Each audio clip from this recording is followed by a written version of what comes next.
Did you know that there are two kinds of guilt? There's a guilt that's based on love and a guilt that's based on fear. Now, Paul was talking about the spiritual kind of guilt that leads us to God in 2 Corinthians 7:11 when he said, "Godly sorrow brings repentance that leads to salvation and leaves no regret, but worldly sorrow brings death." Even though he was talking about a spiritual kind of guilt that leads us to God, he was making a really astute observation about the two different kinds of guilt. You see, the healthy kind of guilt, or godly sorrow, is a guilt that's based on love, and it makes you feel bad when you've hurt someone that you love and you want to make it better. That's the kind of guilt that helps us make things right.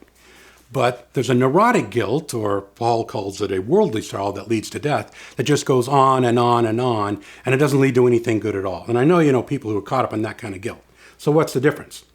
Well, the healthy guilt that makes you want to make things right is shame-free, but the guilt that's based on fear is rooted in shame.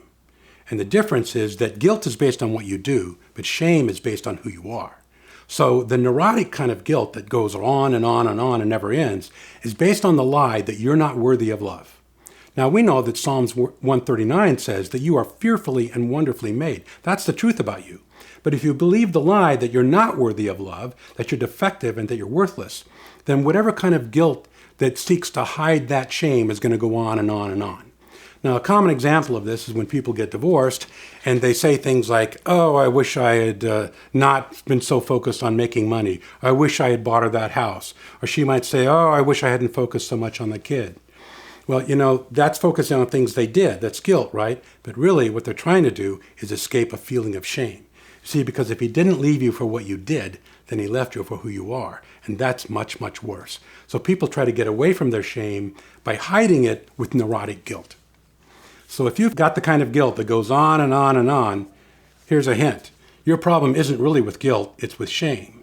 That you're believing the lie that there's something defective about you that makes you unworthy of love. So you need to replace that lie with the truth that you're fearfully and wonderfully made.